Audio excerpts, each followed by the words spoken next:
Hospital Español de México, cuya misión es promover la educación médica continua entre sus colegiados y asociados. Cabe mencionar que es un programa sin fines de lucro. Nos puedes escuchar en todas las plataformas digitales como Salud para Todos Radio Online. Síguenos en Facebook, en Twitter, en YouTube, en Instagram, en Spotify, en Encore, en todas las tiendas digitales. Les habla su amigo el doctor Roberto Canales, que es médico internista y miembro de la Asociación Americana de Endocrinología Clínica. Voy a presentar a mis compañeros de transmisión. Es un placer presentar a mi compañero el doctor Jaime Kleiman, quien es maestro en ciencias, profesor investigador, ginecobstetra, y que hace su base aquí en el Hospital Español y en el Hospital Ángeles México. De las Lomas. De las Lomas. Buenos días, entonces, y gracias por la invitación. El doctor Gabriel Rojas Posero, que también es maestro en ciencias y ginecobstetra, y hace su base aquí en el Hospital Español de México. Muy buenos días. Gracias. Y bueno, pues hoy tenemos a dos invitadas de lujo, a una gran amiga que estuvo haciendo con nosotros mucho tiempo el programa, la doctora y maestra en ciencias también, licenciada en psicología, nuestra gran amiga Maribel Sandoval Álvarez. Muy buenos días. Quien es licenciada en psicología por la Facultad de Estudios Superiores Iztacala, maestra en psicoterapia gestal, Colegio Humanista de México, doctorante en psicoterapia humanista del Colegio Humanista de México, diplomada en gestal del Instituto Mexicano de la Pareja, diplomada en línea sobre trata de personas por la Universidad Nacional Autónoma de México, profesora de la asignatura de la carrera de Psicología de la Facultad de Estudios Superiores de Iztacala, psicoterapeuta en consulta privada desde el 2009. Gracias, Maribel, por estar con nosotros. Es un gusto. Y tenemos también el placer de tener, ¿usamos el nombre que usas en tus redes sociales o tu nombre completo? ¿El nombre artístico? El nombre artístico. El nombre artístico. A ver. A la licenciada Alice Rivera, quien es licenciada en Psicología con mención honorífica, egresada por la Universidad Nacional Autónoma de México, especialista en psicoterapia infantil por parte de la Asociación Mexicana de Alternativas en Psicología, tanatóloga por parte del Instituto Integral de Tanatología, especialista en tanatología resiliente por parte de la Asociación Mexicana de Resiliencia, creadora y fundadora de PsicoHub, consultorio privado presencial y online. Actualmente es acompañante de muchas historias de vida atendiendo a pacientes a nivel nacional e internacional, autora de los artículos Parentalidad presente pero ausente, implicaciones en el desarrollo infantil y familias contemporáneas y la parentalidad ausente, ponente en diversos congresos nacionales e internacionales con temas como duelo y pérdidas, crianza, familias, educación, resiliencia y tanatología. Imparte talleres como Abrazando mi duelo, Transformando mi herida con amor y abrazando mi niña interior, Sanación de heridas de infancia, autora del libro Abraza tu historia, sembrando semillas de esperanza, amor y gratitud, próximamente a la venta. Y el tema de hoy, la muerte y pérdidas en los niños, cómo tratarlo. Tema bastante importante. Los invitamos a que hagan sus preguntas al programa por los WhatsApp 55 12 42 35 75 y 55 85 36 94 17. Y bueno, pues un tema por demás candente e interesante. El tema que hoy se va a tocar, las pérdidas en los niños y las pérdidas en general no dejan de ser difíciles, no dejan de ser temas que dolorosos. Pues Ali, le damos la palabra a Ali y luego se la damos a Maribel. ¿Qué nos puedes decir sobre esto, Ali? Gracias por estar aquí. Para mí es un honor estar aquí. Es la primera vez que estoy compartiendo con ustedes. Qué honor.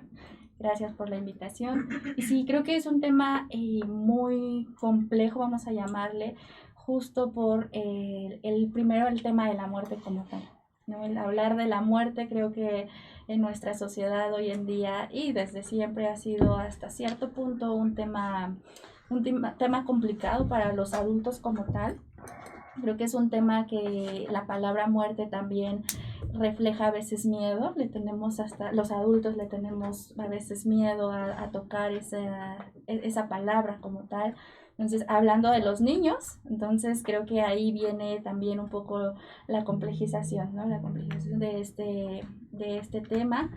Y bueno, creo que es un tema muy, muy importante que a mí me encanta muchísimo porque hablar de muerte para mí es hablar de vida, ¿no? Creo que es una dualidad, necesariamente no podemos hablar de muerte sin hablar de vida y viceversa. No podemos hablar de vida sin hablar en algún momento de la muerte, ¿no? Entonces, en ese sentido, creo que la importancia de tocar el tema con los pequeñitos, con la infancia. Yo siempre he dicho, soy vocera de la infancia, ¿no? Porque siempre he creído que les tenemos que dar voz a los niños, a los pequeñitos, esa voz que a veces es silenciada, ¿no? Entonces, en ese sentido, juntar la infancia con la muerte para mí es muy, muy, muy maravilloso tener esta conexión, ¿no? Y creo que los adultos somos pieza fundamental para hacer esta conexión entre el tema de la muerte y el tema de la infancia, ¿no? Claro que lleva todo un proceso de abordar, ¿no? De abordar este tema, primero nosotros como adultos, es decir, cómo entiendo yo la muerte, yo como adulto, cómo entiendo la muerte y a partir de ahí, cómo les vamos a decir a los pequeñitos qué es la muerte y todo el proceso de duelo que esto conlleva. Siento que ahora con la pandemia que estamos viviendo, la tanatología y la psicología, la psicoterapia, han jugado un rol bastante importante y creo que es tan importante el acercamiento de los tanatólogos, de los psicólogos, con las familias, porque creo que no hay familia que no haya tenido a alguien cercano, a alguien conocido, que haya tenido una pérdida con estas pandemias, ¿no? Con la gran cantidad, hemos superado los 200,000 según las cifras oficiales, pero pensamos que vamos al doble, ¿no? Sí. No, y además ya nos tuvimos que volver a enmascarar. Sí, ya nos había dado permiso a Gobernación de no usar. Tuvimos 2 programas que no usamos cubrebocas, pero ya nos tuvimos que volver a enmascarar, ¿no? Maribel. Buenos días, como mencioné hace ratito, un gusto volver a estar aquí en la mesa y ahorita escuchando a Ali, y a mí me gustaría retomar esto que ella decía de vida y muerte. Y aparte me encanta porque estoy frente a 2 ginecólogos, ¿no? que es muy emocionante decirle a alguien, tienen un nuevo niño, tienen una nueva niña, ¿no? Sí. Entonces me preguntaba qué se siente, pero también después qué se siente decirle, y ahí creo que están los 3, decirle a alguien, tu familiar ha muerto. Cuando Ali decía, la vida implica la muerte y la muerte implica la vida, sí, pero qué impactante es dar una noticia. Y usted, doctor, nos hablaba de la importancia de nosotros, las psicólogas y la tanatóloga. Creo que sí, pero ese primer impacto de decirle al familiar, su familiar ha muerto, o su bebé que tanto esperaba, ¿no? Sí. Creo que ahí tiene un impacto antes de la pandemia. Ahora con la pandemia me parece que el fenómeno y no podemos llevar nuestros rituales mexicanos para no entrar en temas religiosos, tiene un matiz particular de Y entonces, ¿qué hacemos con eso que llamamos muerte? Y sé que soy invitada, pero justo me gustaría preguntar, es que sienten ustedes de decirle a alguien, tu familiar murió, porque si bien aparentemente nosotros somos el profesionista de primer contacto cuando alguien muere, en realidad no, nosotros llegamos al último. Claro. Cuando hay una enfermedad degenerativa, está muy padre porque a veces nos buscan con antelación, pero la mayoría de las veces no. Y a ustedes es a quien les toca dar esa noticia. Y es algo que vivimos, gracias a Dios, no muy frecuente, pero sí lo hemos vivido, somos seres humanos y también tenemos sentimientos y también nos pega el decirle a una pareja que pues que su bebé, desde decirle, tu bebé está, en este momento está sufriendo, tenemos que tomar acciones para poder salvarle la vida a ese bebé que está a punto de perder la vida. Hasta, desgraciadamente, cuando nos llegan casos en los que no hay nada que hacer y detectamos que ya el latido del bebé ya no está presente, pues decirle, mira, porque pues lo primero que pasa con la gente, y eso no me van a dejar mentir, es la negación, ¿no? No puede ser, eso, te equivocaste, y bueno, si Revívalo, ¿no? Seguramente. haga algo, ¿no? Está uno haciendo, no sé si te haya tocado un ultrasonido y chin, No hay latido. no hay latido. Doctor, ¿qué pasa? Espérenme tantito, porque pues obviamente, pues yo creo que yo soy malo para jugar póker porque se me nota en ese momento. Sí, algo doctor, está pasando algo malo, déjame averiguar bien al 100%. Y bueno, pues cuando ya uno hace el diagnóstico, pues es terrible, ¿no? Realmente. Y uno como ser humano pues lo siente y lo vive junto con el paciente. Y digo, afortunadamente son más los casos en los que, mira, trajimos a tu bebé, está perfectamente bien, ve qué bonitos cachetes, lo que quieras. Que todo lo contrario. Ajá. ¿Tú qué opinas, Gabriel? Sí, te digo, pues igualmente afortunadamente no me ha tocado muy frecuente esa situación, pero pues finalmente con los médicos que trabajo o cuando era estudiante lo vemos, ¿no? Que qué difícil es eso porque pues apenas estaban empezando a conocer a su bebé, todas las ilusiones, o sea, ya está todo puesto y listo. Y se queda el cuarto vacío, ¿no? Entonces, creo que todavía es peor que un adulto, o sea, fallece un adulto, bueno, pues tiene sus recuerdos, tiene sus vivencias, pero alguien que no ha nacido... Creo que es diferente, o sea, no es que sea, no hay una medida, ajá, no podemos medirlo. Sí. Y justamente yo tenía algunas preguntas que hacerles. Número uno, hay algo que es seguro en esta vida, y es la muerte. Es lo único seguro que tenemos. Tarde o temprano, pues todos vamos a pasar por ahí. Todos. Sí. Y las preguntas tengo dos preguntas básicamente. Obviamente no es lo mismo una muerte anunciada, una muerte de alguien que está enfermo. Sí. Y que ya sabes que no le falta mucho. Un proceso terminal, ¿no? Exacto, con la gente que tiene un proceso terminal y dices, bueno, quién sabe si la libre para mañana. Desgraciadamente lo hemos vivido. Que la muerte es súbita, ¿no? De repente, oye, tuvo un accidente o de repente tuvo un infarto. Sí. ¿Qué le pasó? ¿Cómo puede ser? Y ayer estaba platicando con esta persona. Hace 5 minutos. O hace 5 minutos. Y la segunda pregunta.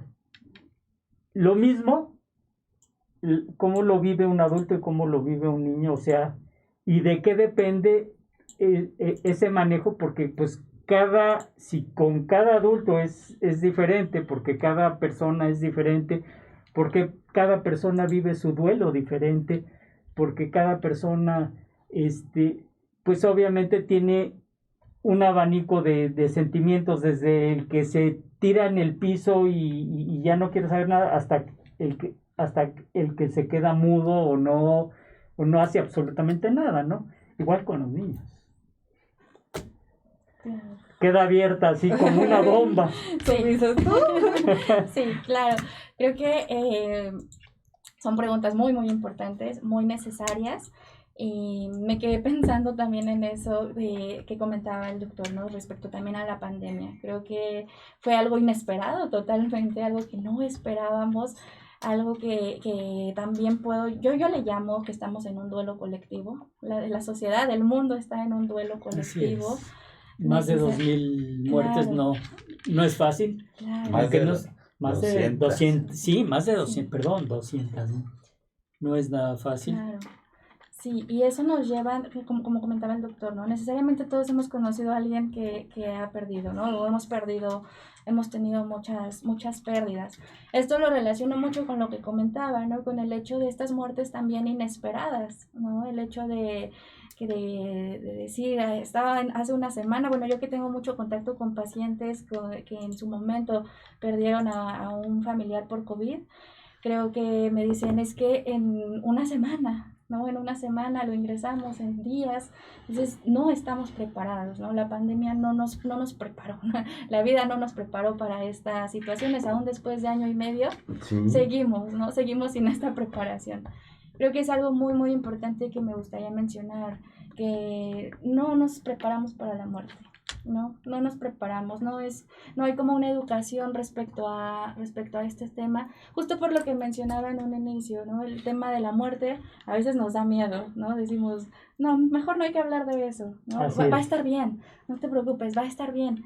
Esto lo veo también con los pacientes de que atiendo a cuidados al final de la vida, ¿no? Que también los familiares, aun cuando ya les dan un diagnóstico terminal, aun cuando ya saben que su familiar en algún momento va a trascender, va a perder la vida, y siguen pugnando, ¿no? Siguen pugnando. Y creo que es parte de este proceso de la negación, del proceso de duelo, que una de las fases es la negación, el negarnos, el querer aferrarnos a la vida, ¿no? Entonces, contestando un poco la pregunta, creo que aún cuando sea muerte esperada o inesperada, no nos hemos preparado del todo. Nunca estamos tan preparados del todo, ¿no? El problema, yo creo que de la pandemia es de que ha sido una muerte con ciertas cualidades o características muy especiales, de que el paciente llega y hay una desconexión familiar, de comunicación, porque para empezar lo aíslan, lo intuban, o no tiene contacto ni con el médico el paciente. No puede ya comunicarse ni con sus familiares, los familiares con el paciente, y hay un silencio de comunicación, y entonces su familiar está muy grave, está complicado, va mejorando, se empezó a complicar, empezó a tener complicaciones metabólicas, se va a desintubar o se le va a hacer una hemodiálisis, pero en la mayoría de los casos donde hay complicaciones y fallecen los pacientes, hubo una pérdida total de comunicación. Es una muerte silenciosa. Más bien aislada, ¿no? Aislada, donde ni el médico tratante tuvo comunicación con el paciente, ni los familiares. Y entonces los familiares se van con un aislamiento de comunicación, donde no pudieron tener una despedida, si es que así se puede llamar, no pudieron despedirse de sus familiares, no pudieron decirles, Yo creo que es muy importante cerrar sus círculos, ¿no? eso, se queda un ciclo abierto, y al quedarse ese ciclo abierto, pues como que hace falta algo, ¿no? ¿Y cómo llenas eso? A mí me gustaría como retomar varias cosas. Me encantó la frase, no hay más latido. Y me gusta que ahorita nos explique un poco como el proceso médico técnico. Porque justo lo que dice, mi familiar entra al hospital y me parece que no solamente es un proceso de aislamiento, es un proceso de incertidumbre, de angustia y de ansiedad. Para quienes estamos bien físicamente hablando, ¿no? Y no tenemos COVID. Y cuando decimos no hay más latido, pues la persona deja de latir su corazón. Y es lo que podemos saber, ¿no? Más no sabemos. Cuando mencionan lo de la pandemia, sí, algo muy importante es, la muerte es un proceso natural. Lo que sigue y que le llamamos duelo, ya no es tan natural. Pero ante eso, antes hay pérdidas. Como decía Aline, tenemos un duelo colectivo porque nos mandaron al quédate en casa. Esta parte de usar el cubrebocas, que me hace cuidar a los otros y me hace cuidarme a mí, también nos quita toda la gesticulación porque solo nos miramos los ojos.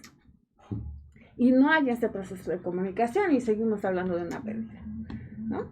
Ya no podemos abrazar, ya no podemos saludar, como comúnmente y socialmente nosotros lo hacemos.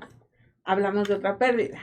Ahora si le sumamos que mi familiar está enfermo y entra en ese proceso clínico de internarse, como bien lo dijo el doctor, es cero comunicación.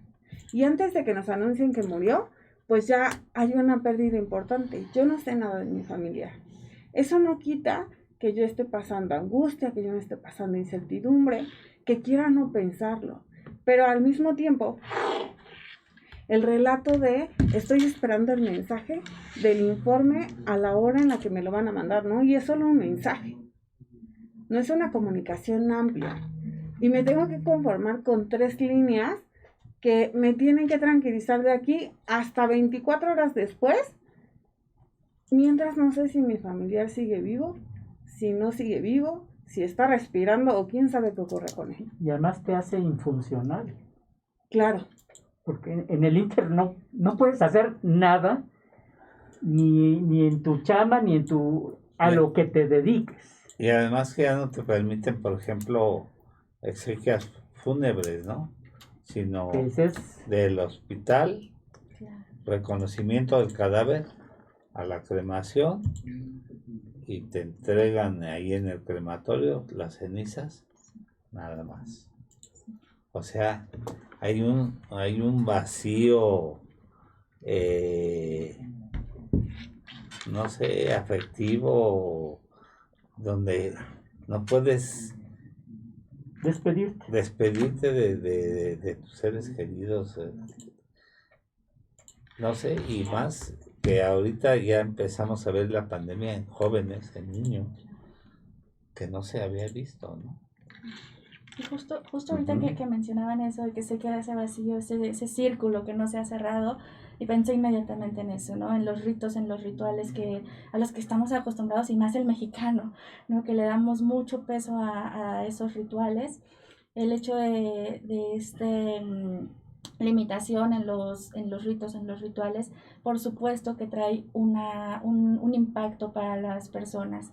Me refiero al hecho de que se complejiza el duelo. Está comprobado que los duelos se hacen mucho más complejos por el proceso psicológico que se pasa cuando nosotros perdemos a un ser amado. El hecho de asistir a un ritual, psicológicamente sabemos que esa persona ya no está.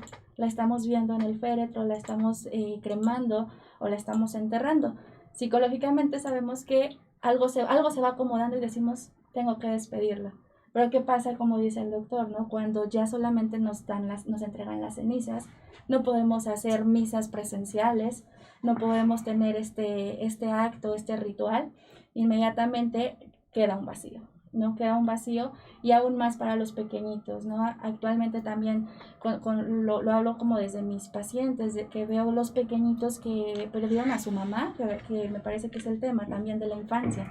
Perdieron a mamá, perdieron a papá, algún hermano, solamente vieron, o sea, fueron testigos de que salieron de casa y ya no regresaron. Y lo pueden, no sé si lo puedan tomar como abandono, o sea, no ni se despidió, se fue y me abandonó. O sea, Y yo creo que ahorita eso es que Ali decía esta parte de el rezo, la misa, el encuentro, ¿no? Hasta ser constante de estoy triste y me ves llorar, porque un niño de todas maneras quizás asista a esos rituales y no lo va a entender. Y no necesitamos que deje, a veces ocurre que en media reunión el niño se pone a jugar y el adulto le dice, no, este no es momento para que juegues, ¿no? Pero creo que esa constatación de está triste, está la caja, si bien no hay un proceso psicológico aterrizado de, sí, mi familiar murió, sí hay un lugar a donde se fue, está ahí, ¿no? Cuando usted dice me abandonó, sí, y mucho depende del manejo que hace el adulto, ¿no? ¿Qué le dice el adulto a ese niño para decirle un lugar? Y ahí me parece que recordaba una terapeuta que decía, el mundo de los niños es un mundo mágico, el cuento los acompaña, ¿no? Y tenemos niños que a través de películas dicen, es que mi papá, mi mamá se fue a la luna, porque hay una película que dice que la familia cuando muere va a la luna. O se va al cielo. O se va al cielo. Y hay una representación y un lugar a donde se fue. Y entonces el abandono sí está, pero no es tanto como esta parte de se fue, no regresó y nadie me dijo nada. Claro, eso es algo muy importante. Que bueno, se tiene que manejar. Que imagínate que pues, ya se fue. ¿Y qué pasó con? Ya ni va a regresar, ni lo esperes. No, y son situaciones muy difíciles. Me imagino que es equiparable en los niños, Ali, que te dedicas a ver más la tanatología en niños, pero en mi caso me pasó con mi esposa, que se murió arriba de mi auto, afuera de mi consultorio. De repente se me infartó en el auto. Yo había bajado al consultorio y veníamos de hacerle unos estudios y se quedó mi nieta con ella. Me dice, mi mamá está dejando de respirar, salgo y se muere en el coche, ¿no? Entonces son situaciones muy difíciles que después de 5 años todavía es difícil digerirlas. Yo me acuerdo que como a los 3 meses fue Gremlin, otra amiga que es psicóloga y tanatóloga, fue a hacer un programa de tanatología y empezó a hacerlo, inicié el programa.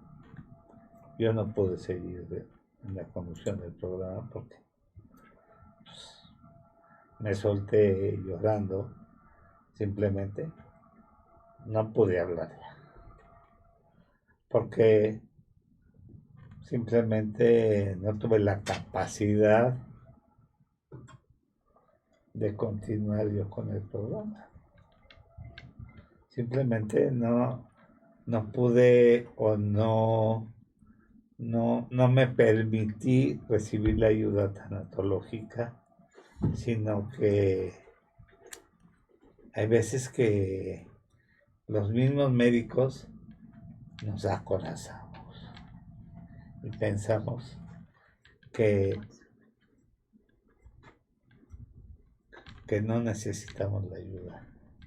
Fíjense que muchas gracias por su comentario, porque no solamente es el comentario verbal, ¿no? Nos lo acompaña de emociones. A 5 años, hace ratito decíamos, la muerte es un proceso natural. El duelo ya no es tan natural. Lo podemos reprimir y podemos decir no existe. y como profesionistas, porque creo que no solamente ocurre en el campo de los médicos, aunque a ustedes de manera más frecuente, por eso que decíamos al inicio de vida, muerte, el conocimiento también nos coloca en un lugar. Yo ya sé que mi familia va a morir, o yo ya sé qué proceso pasó. Y el relato, porque recordaba una paciente que me dijo, mi hermano acaba de entrar, y entonces me dijeron esto, y yo ya sé que sigue esto, y esto, y me declaró como el proceso que seguía, hasta justo decir, y mi familiar va a morir. Y eso que yo sé, yo no sé si tanto es como de no se permitió recibir la ayuda o, pues es que yo ya lo sabía. Yo ya sé qué proceso sigue porque médico soy. Pero, ahora pasando un poco al proceso de duelo, lo que implica un proceso de duelo a partir de que nos dicen, tu familiar murió. Y ustedes mencionaban la negación. Y después viene un proceso de coraje, ¿no? Y no sé si a usted le ocurrió como este coraje de, siendo médico, no pude hacer nada por ella. ¿Cómo no me di cuenta?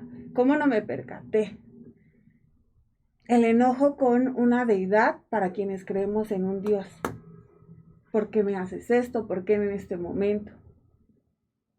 Hasta llegar a las otras etapas como son la aceptación, la tristeza, la aceptación, ¿no? Y la resignación de, sí es cierto, ya no está. Y hay quienes nos dicen que un proceso de duelo tiene que durar una cierta fecha. Y hay quien dice, no necesariamente, porque va a depender de esto que ustedes decían al inicio. Cada persona y cada relación va a ser distinta. Ahora, eso ocurre en un adulto, pero nuestro programa hoy es, ¿qué ocurre con los niños? Los niños dependen de ese adulto. Y de acuerdo a cómo lo vive el adulto, le va a ayudar o no al niño a vivirlo. Y el niño tiene otras etapas, ¿no? Que yo creo que Ali no las puede contar, como de qué etapas son las que ocurre en un niño que justo pasa por ese proceso de pérdida, pero que está viendo también a las personas que le rodean y que comúnmente no están llorando y ahora lloran. Comúnmente son muy activas y ahora se la pasan acostadas. Comúnmente hablan y ahora están calladas o se encierran en sus habitaciones. Y el niño sigue en su mundo de juego, pero se percata de todo ello. No sé si quieras contarnos. Sí, creo que Gracias. como bien lo mencionaba, ¿no? Todo proceso de duelo es totalmente distinto. No hay un tiempo en temporalidad, porque es la pregunta que siempre hacen, ¿no? ¿Cuánto va a durar esto? ¿No? ¿Cuánto tiempo voy a estar así? Me dicen los pacientes. ¿Cuándo me voy a sentir bien? No, yo les contesto, no lo sabemos. No lo sabemos, realmente no lo sabemos, porque el tipo de vínculo que tú tenías con esa persona, tu estado de resiliencia también, las herramientas con las que cuentes también, ¿no? Entonces, es muy importante eso. Y bueno, como lo mencionaba la doctora Maribel, ¿no? En los niños, pues es un tema también un poquito aparte, vamos a llamarlo, un poco aparte, justo por la infancia, ¿no? Por la etapa del desarrollo de los pequeños. Y como bien lo mencionaba, algo bien fundamental es cómo lo vamos a vivir nosotros como adultos, ¿no? Yo como adulto, cómo estoy viendo la muerte, cómo la resignifico y cómo estoy vivenciando mi proceso de duelo. Para hacer ese acompañamiento con los pequeñitos, que es lo que se cree muy a menudo, que alejamos a los niños de la muerte. En un sentido de alejarlos, me parece que lo hacemos los adultos como en un sentido de protección. Te estoy protegiendo, te protejo, no tengas contacto con estos temas, no hay necesidad. Pero al momento de quererlos proteger, les hacemos más daño. No podemos complejizar un poco más sus procesos de duelo. Y justo en ese sentido, creo que lo importante y la premisa fundamental para hablar de muerte con los niños es hablar siempre con la verdad. Siempre con la verdad. Nunca minimizar, porque me parece que cuando hablamos de infancia decimos están chiquitos. No nos van a entender, ¿no? Todavía no entienden estos asuntos. Y de cualquier otro asunto, ¿no? Decimos, no, todavía no entienden, están pequeñitos. La realidad es que entienden muchísimo más de lo que nosotros creemos. Y yo creo que tenemos que tener mucho cuidado de qué se les dice a los niños, porque hay niños que se les dice, bueno, tu mamá, tu papá, tu familiar está en el cielo y entonces el niño pues puede saltar por la ventana para ir con mamá o papá. Claro. Entonces, o sea, y eso no es algo que se me haya ocurrido a mí en este momento, sucede. Sí. Entonces yo creo que efectivamente hay que hablarles con la verdad, pero hay que saber qué decirles y cómo decírselos porque precisamente podemos incurrir en este tipo de cosas, ¿no? O sea, Sí. y el niño queriendo o sin querer se puede suicidar. Claro. Eso es muy importante, ¿eh? Y se ha visto mucho. Niños con pérdidas que no lo alcanzan a comprender, a digerir, se suicidan. Sí, y eso es un ejemplo, ¿no? Que les decimos, está en el cielo, porque nosotros desde nuestra noción de adultos, desde nuestras creencias también decimos, bueno, está en el cielo, ¿no? Luego les decimos, el cielo es muy bonito, ¿no? Es muy tranquilo, y dicen, ¿por qué no me lleva, no? Si el cielo es tan bonito, ¿por qué no me lleva? Otro ejemplo es se quedó dormido, ¿no? Tu papá, tu mamá, tu abuelito se quedó dormido. ¿Y por qué no lo despiertan? Porque no lo despiertan, o ¿qué es lo que pasa? Que puede haber trastornos en el sueño. ¿Sí? Que yo voy a tener ahora miedo de dormir. ¿Sí? Voy a tener miedo de dormir porque asocio dormir con muerte. O no voy a dejar que tú te duermas. Ahora cada que yo vea a alguien que está durmiendo, se va a morir. ¿Sí? Entonces, sí, como bien lo menciona, sí tenemos que ser muy cuidadosos con qué se les menciona a los niños respecto a la muerte. Claro, dependiendo de su edad, del tipo de vínculo que tenían con esa persona, pero sobre todo respetando las edades. No va a ser lo mismo un pequeñito de 1 año, sí, que va a tener un poco más el sentimiento de abandono, a un niño de 8 años, ¿no? Un niño de 8 años o un niño que ya está entrando a la adolescencia. Claro, el concepto de muerte va cambiando necesariamente, justo también como nosotros lo concebimos, ¿no? Con los adultos ya es totalmente distinto el concepto de muerte. Entonces, en ese sentido tenemos primero que hacer una exploración de qué entiendes tú por muerte, ¿no? ¿Qué entienden los pequeñitos por muerte? Y a raíz de ahí bajarnos siempre a su nivel. Yo siempre digo a los papitos, bájate a su nivel. Que un adulto no le diga a un niño qué es la muerte, que un adulto no intente bajarle la información, no, es ponerme a tu nivel. Me pongo en cuclillas, te miro a los ojos y estamos hablando al mismo nivel para tocar justo estos temas tan delicados, ¿no? Que son bien importantes. ¿Cómo se les debe de pasar la información, Elena? ¿Cómo se les debe de pasar? Primero, justo como lo mencionaba, con la verdad, ¿no? No omitir verdades, nunca. Sé que es un sentido de protección, pero tenemos que decir la verdad. Cuando un familiar muere, lo importante es que lo haga la primera persona, Más cercana. La más cercana, necesariamente. ¿Qué es lo que pasa muchas veces? Que dicen, no, dile tú. No, que se lo diga el doctor, que se lo diga hasta la psicóloga, Fíjate la que tanatóloga. en muchas ocasiones me han hablado familias para que, o sea, nos avisan del toro a nosotros, ¿no? Sí. Pareciera son los expertos, por eso comenzaba con la pregunta, ¿no? Sí. ¿Qué sienten ustedes cuando le dicen a alguien tu familiar murió? Es muy difícil. Sí, pero justo sí pueden hacer el acompañamiento, claro, los médicos, los psicólogos, los tanatólogos, sí podemos estar ahí presentes, pero solamente haciendo contención. Pero quien va a dar la noticia va a ser el cuidador primario. ¿Por qué? Por el tipo de vínculo. Porque lo que se le diga al niño lo va a recordar para toda su vida. Sí. Me tocó ver en el hospital de Pemex, en el servicio de urgencias, que llegaban pacientes muy críticos y que morían en el servicio. Me tocó ver, a mí no me tocó que se fueran contra mí, pero contra compañeros, que la familia se fueran contra el médico a golpes, se fueran, que llegaran pacientes en estados críticos y que, bueno, tenía un compañero que era muy poco sensible al dar la información a los familiares y 2, 3 veces como se le iba a la familia encima, Y que justo estamos hablando de entre la fase de negación y de ira, ¿no? Una, no es cierto, y segunda, tú tienes la culpa. Y claro que me voy contra ti. Si regresamos a esta pregunta de cómo le digo al niño, pues mucho va a depender de cómo lo asume el adulto. Si el adulto está negado y con ira, probablemente ni siquiera le diga al niño o ni siquiera lo alcance a mirar. Cuando Ali decía, nos ponemos a su nivel y lo decía como desde la altura, también creo que el vínculo más cercano al niño sabe con qué palabras. Y no es que exista un manual, porque cuando dicen, doctor, ¿le puede decir a mi familiar? Pareciera ser que nosotros tenemos las palabras exactas para poderlo decir. Y en realidad es la persona más cercana, pero no pensando en las palabras de ella, sino de justo a quien conoce. Regularmente, y lo dicen en parodia, cuando un niño llega preguntando qué es el sexo, ¿no? Y entonces el papá da una cátedra de todo y el niño solo quería saber qué era niña y qué era niño. Creo que ocurre lo mismo con el proceso de la muerte. Y desafortunadamente a nivel institucional se ha visto mucha frialdad en la cuestión de la relación del médico-paciente o con los familiares.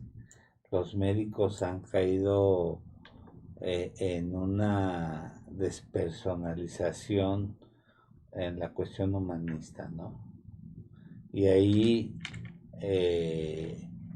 se ha visto que a veces al comunicar a la familia o a las gentes, lo dicen de una manera, pues no tienen por qué apapachar, sino lo que decía Ali, decir la verdad, pero hay muchas maneras de decir las cosas sin lastimarlas.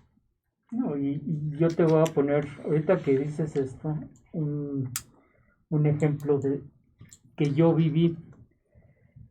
Mi mamá, que paz descanse, estaba ya muy mal, tenía un EPOC muy importante y ya estaba prácticamente en las últimas y sufrió una fractura de cadera, sí, de fémur. Y entonces, pues una doctora ahí en el Seguro Social de Cuernavaca, porque ella vivía allá en Cuernavaca en un asilo, le dijo: señora, ¿para qué la vamos a operar si de todos modos se va a morir? Con estas palabras. Acto seguido mi mamá me habla por teléfono a mí y me dice: oye, ¿qué pasa? O sea, no, mamá, no te preocupes, pásame a la doctora. Pues oiga, hija de todo. Sí. Así fue. Y fíjese cómo es un claro ejemplo, ¿no? Y usted es adulto y Ali decía, cuidado con las palabras que se dicen a un niño porque las va a recordar toda la vida. Y usted nos acaba de repetir exactamente las palabras de lo que le dijeron a su mamá. No, y es que daña más una lengua que un golpe, ¿no? O sea, una espada. Hay que tener mucho cuidado con lo que se dice, ¿no? Es más peligroso un mal comentario que hay que buscar también la manera en cómo se dicen las cosas. Y ese es un mal que está cayendo en nuestro sistema de salud. Yo creo que ahorita además es más complicado, ¿no? Porque más que hablar de si el doctor lo dijo con una buena lengua o una mala lengua, estaba usted hablando hace ratito de ni siquiera el médico tiene contacto con, ni siquiera hay palabras. Solo te notifico que tu familia, que no sé cómo lo dicen, pero me sonó como de te notifico que puedes pasar por tu familiar porque acaba de morir. Claro. De hecho hay un libro que habla de eso, es cómo dar malas noticias. Pero nosotros en la Facultad de Medicina tuvimos clases de anatomía, de fisiología, bioquímica, etcétera, pero no hubo ni una clase en la que te hayan dicho, mira, cuando tengas un caso así, ¿cómo tratar? ¿Cómo manejarlo? Y esto, pues, mucho de lo que hemos hecho es intuitivo, ¿sí? O sea, tú lo has vivido y dices, bueno, pues es que yo lo he manejado así porque así estoy acostumbrado a hacerlo. Y yo creo que ya es ahora sí del corazón de cada quien. Sí, pues como se fue viviendo, ¿no? Yo recuerdo que los primeros pacientes que me tocó vivir la muerte de ellos, pues yo lloraba con la familia, ¿no?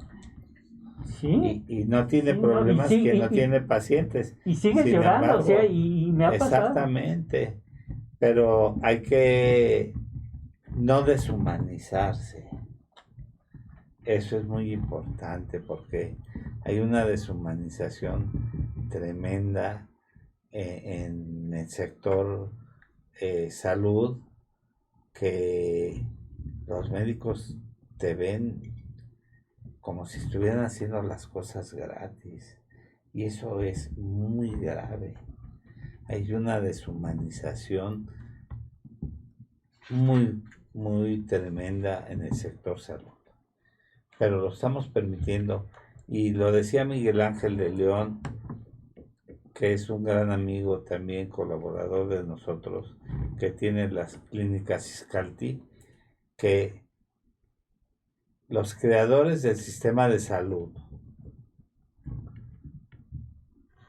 que son nuestros legisladores y nuestros gobernantes,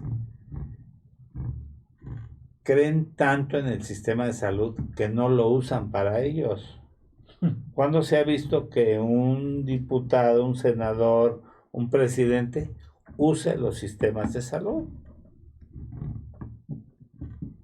Nunca se ve que ellos vayan a una consulta a una clínica Al Rubén de sí, o al Seguro Social, o al ISSSTE, nunca, Qué pena, pero sí. porque no confían en ellos. O sea, porque a ellos les van a hacer un trato diferente. Y pasó que un exdirector del ISSSTE llegó grave, que era un diputado, había sido un legislador, y por un error llegó a morirse ahí, siendo director del ISSSTE. Sí. El señor Lerdo de Tejada, si mal no recuerdo. Y entonces confió en la gente que él dirigía, y él no era médico, era un político. Pero decíamos, bueno, pues tenemos políticos tan buenos que dice, este es un politicazo, ¿no? Ya fue procurador, fue director del ISSSTE, fue secretario de salud, o sea, qué grandes capacidades, ¿no? Que ha logrado tantas posiciones. Oigan, pues vamos a invitarlos a todos los que nos están sintonizando de inicio. Se está revisando el tema de la muerte, la pérdida y los niños. Cómo lo afrontan ellos, cómo decírselo, cómo manejar en estas edades. Ya sabes, estamos en todas las redes sociales, Facebook, Instagram, Spotify, las plataformas digitales, YouTube. Activa esa campanita para que recibas todos nuestros videos, y síguenos también en Twitter. Hay una pregunta, fíjate, que están marcando, dice, oye, ¿y a los adolescentes es similar a los niños o es diferente con toda su problemática que ellos tienen ya? ¿Cómo le vas a informar a un adolescente? Es lo que nos pregunta Ale. Estás metido en problemas porque ¿Sí? adolecen. Ajá. Claro, creo que es muy buena pregunta, es otro tema aparte también. Otro programa. Otro programa, Roberto. claro, no, sí, es otro programa también, se debe de profundizar también en los adolescentes, ¿no? Sí. Sí, que a veces los dejamos también de lado, ¿no? Se dejan también, se invisibilizan. Sí. Y creo que también es un tema muy, muy importante el cómo decirles. Ahí es... claro que es otro tema muy aparte, pero de manera muy general. Y ha aumentado los suicidios en los adolescentes tremendamente. Justo, ¿no? otro tema también. Otro programa, Roberto. Otro programa. Otro programa, el tema del suicidio. Sí, justo, comparto eso. Actualmente también atiendo a muchos familiares de adolescentes que se quitaron la vida justo en esta pandemia. Y bueno, hablando del tema de la muerte con los adolescentes, también tenemos que, en un primer sentido, ponernos en un sentido de empatía, de saber qué es lo que involucra la adolescencia como tal, ¿no? Algo bien fundamental es que en muchas ocasiones los adolescentes no van a mostrar realmente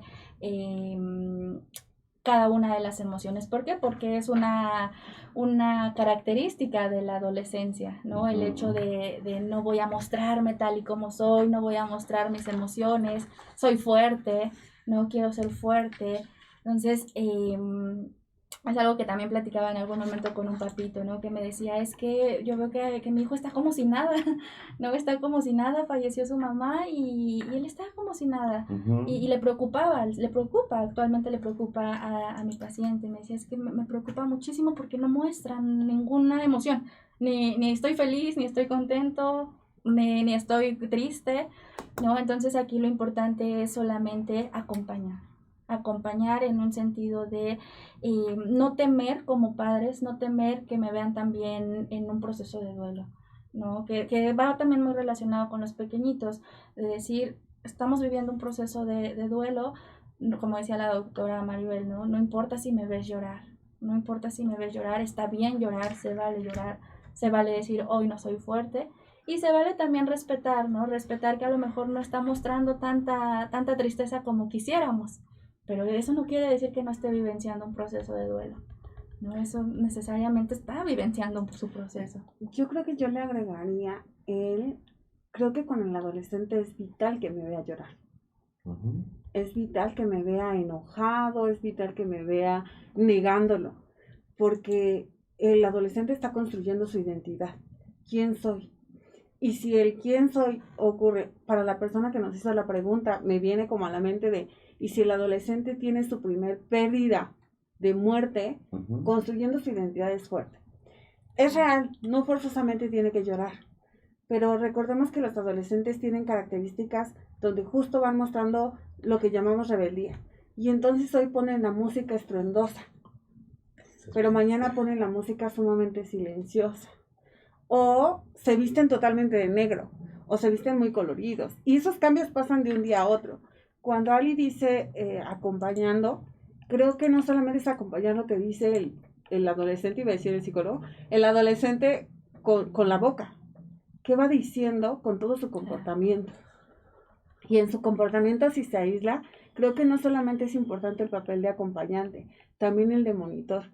¿Cuánto tiempo lleva encerrado? ¿Y cómo entro desde la empatía sin parecer entrometido, que le robo su privacidad? Porque tiene ese proceso de por medio, ¿no? Y el adolescente de pronto no quiere saber de los adultos. Y va a buscar quien le explique esos procesos, pero más en sus iguales. Entonces, creo que no solo diría que tiene que ser acompañante, creo que tiene que ser monitor y tiene que checar qué es lo que está ocurriendo alrededor de él. Su vestimenta, su música, lo que escucha, con quién se reúne, cada cuánto se reúne, o si se aísla, cuánto se aísla, si empezó a dormir más, si empezó a dormir menos, porque todos esos son elementos que nos van informando, porque el adolescente lo que no va a hacer es decir, oye, me estoy sintiendo así, sino más bien son todos esos elementos, sumándole esto que decían de y otro programa, que es el tema del suicidio, es el adolescente va dejando señales, pero señales muy silenciosas, que parece no son tan visibles al mundo del adulto, porque el adulto está en su acelere. Entonces creo que tendría mucho que ver en este trabajo de acompañamiento, este trabajo de monitor, y no sé, Ali, pero en el cómo se le dice, creo que también utilizando las palabras del adolescente. Una señal, como un ejemplo que nos puedes dar. Pues andamos tan en la carrera que o se nos olvidó nuestra adolescencia, ¿no? Un ejemplo que me viene a la rebeldía. No sé, pensando en esto de la música. Ajá, sí. Y creo que tendríamos que prestar la atención que dice la letra de la música y a lo mejor preguntar, más que decirle, ¿tú qué piensas? ¿Tú qué crees? Sí. Porque lo que ocurre con el adolescente es que él siente que el adulto Sí. no lo escucha y que solo él tiene la verdad. Exacto. ¿No? Ajá. Entonces, si yo hago a la inversa y le pregunto, y más bien tú cuéntame, eso ya va a ser suficientes respuestas para yo poder establecer un diálogo. Claro. Y que no se sienta solo, porque yo creo que aquí lo fundamental es justamente eso, ¿no? Que el adolescente dice, bueno, tú ya lo viviste o ya lo lloraste tu rollo, pero tú no sabes cómo estoy sintiéndome yo y por lo tanto me voy a manifestar de tal o cual forma. Y fíjese que cuando usted dice que no se sienta solo, yo diría que además de no sentirse solo, no se sienta juzgado. Porque lo que el adolescente siente del adulto es, solo tu forma es la única válida. Y yo te estoy viniendo a decir que esta también es válida y tú no la escuchas. Y si me criticas mi música, y si me criticas mi vestimenta, y si me criticas cómo me siento, menos te voy a ir a decir. Cuando el adulto le reconoce al adolescente que su forma de ir averiguando las cosas puede, ¿no? Porque también es difícil tener razón, el adolescente seguramente va a interactuar desde otro lugar. Yo creo que también hay que tener mucho cuidado porque justamente en esa evasión, ¿sí? Porque se evaden, pueden recurrir a ciertas drogas para evadirse. Entonces ahí, ¿por qué? Pues porque puede, o sea, a mí mi papá no me pela y entonces yo me voy con mis cuates y los cuates, mira, tómate esta cosa y empiezan. ¿Por qué? Porque te vas a sentir alivianado y se te va a pasar. Y entonces ahí es cuando se pueden enganchar, desgraciadamente. Entonces eso es una alarma, ¿no? Ojo, puede llegar a pasar esto. Entonces, si no te estás dando cuenta tu papá o tu mayor que estás acompañando a un adolescente, puede ser que caigan drogas de cualquier forma, no alcohol, lo que sea. Adicciones de cualquier tipo. Yo diría que cuidado, porque a veces pensamos que es el amigo. Y hace ratito el doctor nos ponía un ejemplo, ¿no? El familiar se le fue al doctor y lo golpeó y le hizo. Y yo hace un momento decía, es vital que el adulto muestre que sí llora, que sí se enoja, pero no solamente que sí llora, cómo reacciona, que sí se enoja, pero qué hace cuando se enoja. A veces pensamos que el adolescente recibió la invitación del alcohol, de la droga o de la sustancia que ustedes quieran afuera, pero en realidad en casa lo ha visto. Papá cuando se enoja va y se toma un alcohol. O le grita a la mamá. O le grita a la mamá. O va y patea. Y eso también es una forma de decirle al adolescente cómo se puede comportar. Y entonces desde ahí a veces los papás lo que hacen es con él no te juntes porque está mal. Pero a veces ese que está mal le dices que con eso te vas a calmar.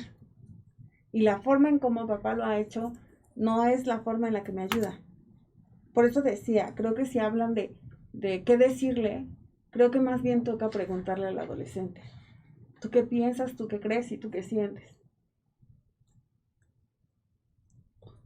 Ok. Situaciones. Sí, hombre, mira, hay otra pregunta. Dice, doctores, si mi hija es muy chiquita y su papá acaba de morir, ¿qué hago? Yo no puedo dejar de llorar y no sé cómo explicarle. Saludos, Gisela. Pues ya lo dijeron aquí. Pero es que ella acaba de sintonizar. No, o sea que... Yo creo que hay que saber también en primer momento la edad, ¿no? Dice muy chiquita, hay que saber exactamente, si nos puede decir exactamente qué edad, pero lo más recomendable es la atención. Atención Gisela, primero para mí. Dice estoy llorando. Tu niña? Sí. Dice estoy llorando mucho, entonces primero la atención es también para mí, lo que decíamos hace un momento. Tengo que estar bien yo, sí, bien entre comillas, tengo que vivenciar mi proceso de duelo para ya después poderte acompañar a ti. Lo que decías de los aviones, ¿no? Que primero agarras la máscara para ti y luego se la pones a... Sí, y saber que nadie puede dar lo que no tiene, o sea, si no está bien Sí. la mamá, pues no le puede dar seguridad a la hija, ¿no? Y para eso existen también los tanatólogos, ¿no? Los Básicamente. o alguna red de apoyo, ¿no? Ok, muy Yo bien. creo que lo que le agregaría a ella es, Sí, creo que está bien que ahora no le puedas decir y no te perturbes por ello, ¿no? Creo que sería muy bueno que buscaras ayuda para que lo puedas hablar. sí. Pero también le agregaría, y porque es un tema que me fue cercano, y no le impidas a la niña mirar los procesos, ¿no? Si justo llegan las cenizas, porque a veces lo que ocurre es, yo me siento tan dolida, pero no quiero que ella vea. Entonces, no dejo que tenga contacto si hay cenizas con las cenizas, si hay como esta especie de rituales en oraciones, no dejo contacto con ello. Entonces, yo creo que además, aunque no le pueda decir, hay otras formas de ir diciendo sin decirlo. Y sí prepararse para que ella pueda hablarlo, no solamente pueda llorarlo. Hay una cosa, hay mucha gente que acostumbra a tener las cenizas en casa. ¿Qué tan bueno es eso? ¿Y qué tan no Tan malo. saludable? Sí, yo considero crazy, ¿no? que no es muy saludable, pero No. yo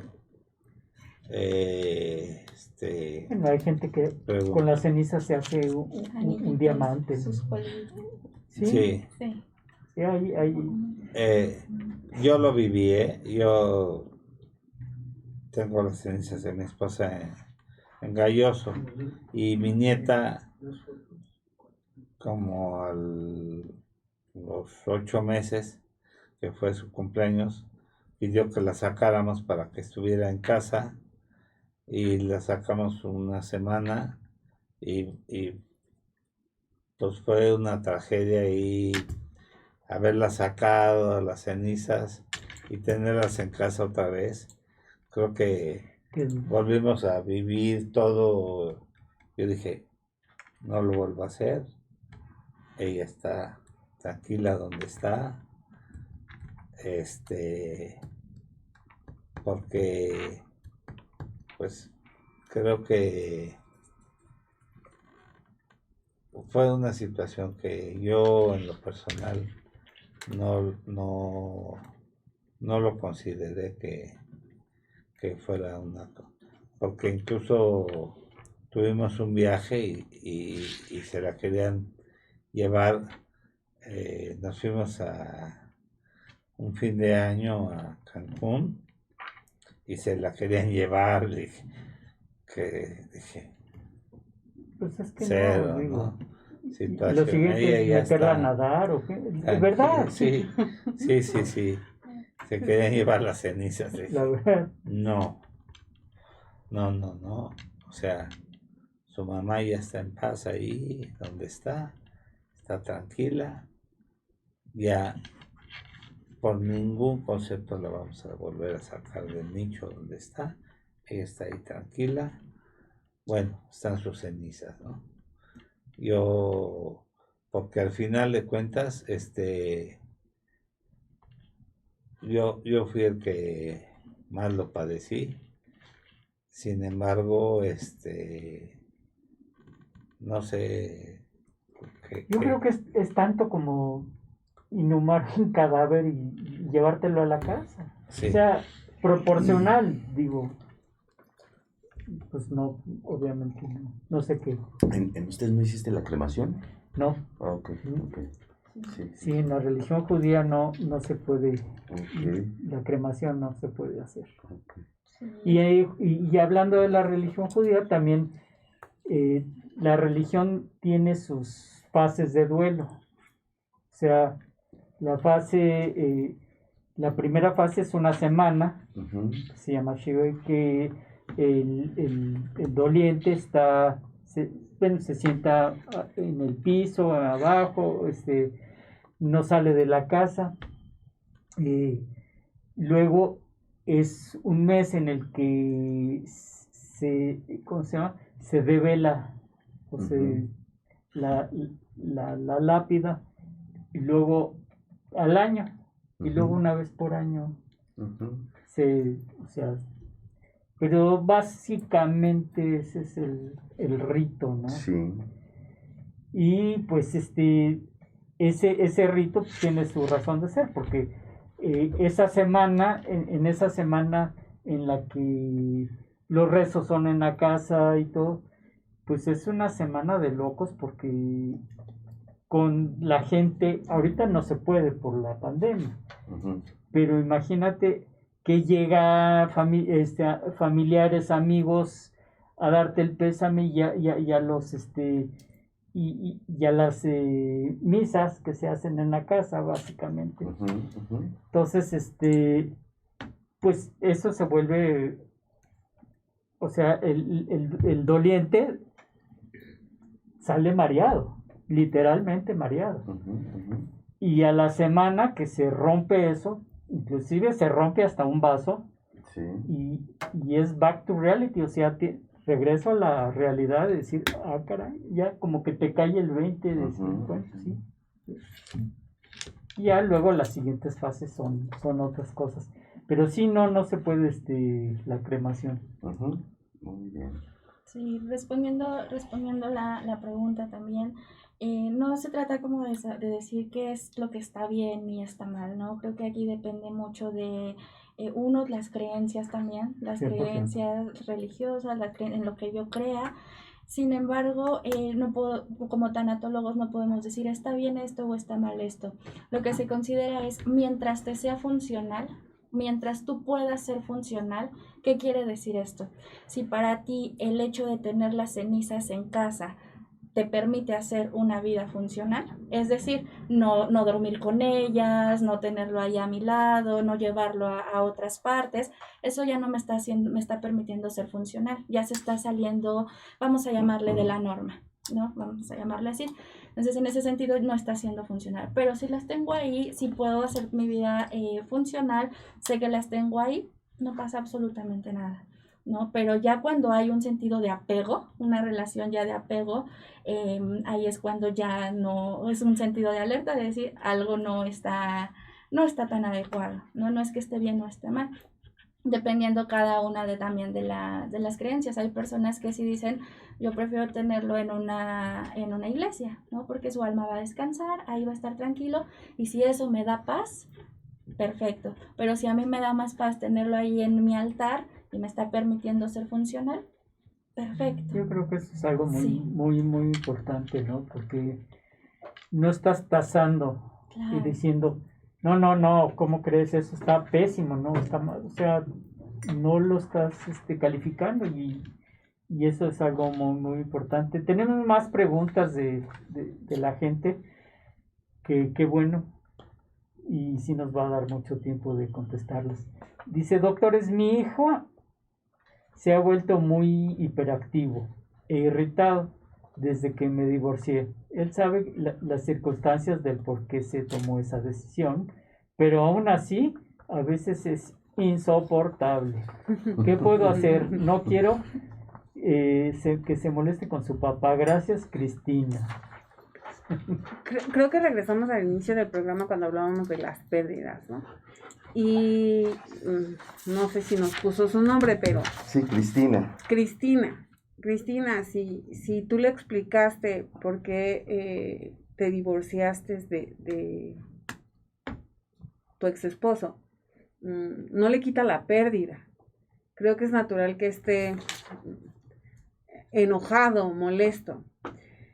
También creo que aunque no quieras que se enoje con su papá, puede enojarse con su papá y le toca a papá reconciliarse con el niño por la razón que el niño esté enojado, o el joven, adolescente. Es que no, creo que tampoco nos puso la edad.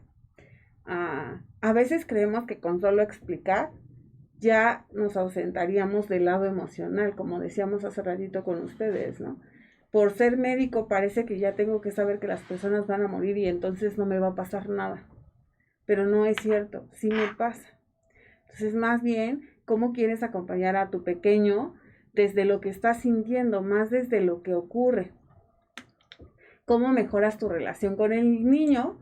¿Y cómo dejas que su papá mejore la relación con el niño? Porque ahora ya es un poco por separado. No sé si tú quieres agregar algo más. Sí, no, es lo mismo, que al final está viviendo su proceso de duelo, ambos, tanto ellas lo está viviendo su proceso de duelo y el pequeñito también, ¿no?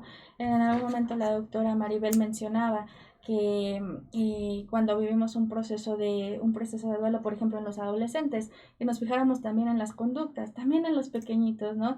Los pequeñitos muy rara vez nos van a decir estoy triste, estoy enojado, que debería, ¿no? Para eso está la educación emocional, para que reconozcan sus emociones, pero ellos muchas veces lo van a expresar a través de la conducta. Claro. Entonces la conducta aquí que nos menciona está muy hiperactivo, claro, esta es la forma en la que él está expresando que está vivenciando un duelo. Claro. Y aquí tenemos otra que es como que lo contrario, dice, doctores, mi hija se ha vuelto triste, muy molesta y conmovida. Desde que ya no va a la escuela y aumentó cuando murió uno de sus amiguitos. Trato de explicarle, pero siento que no me entiende. ¿Qué me recomiendan hacer? Gracias, Laura. Aquí, Laura, lo primero es que hay que también poner sobre la mesa que lo que como iniciamos este programa, ¿no?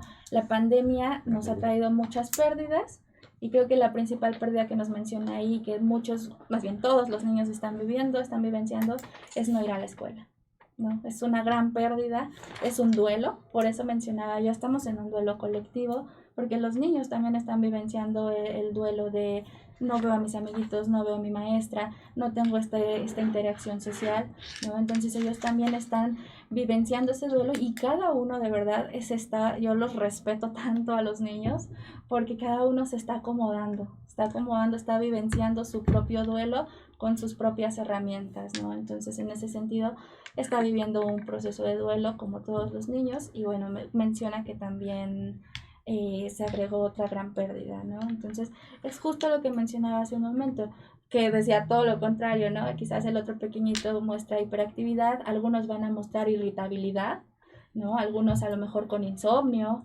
algunos van a estar más tristes que otros. Esto también depende de la personalidad de cada pequeñito.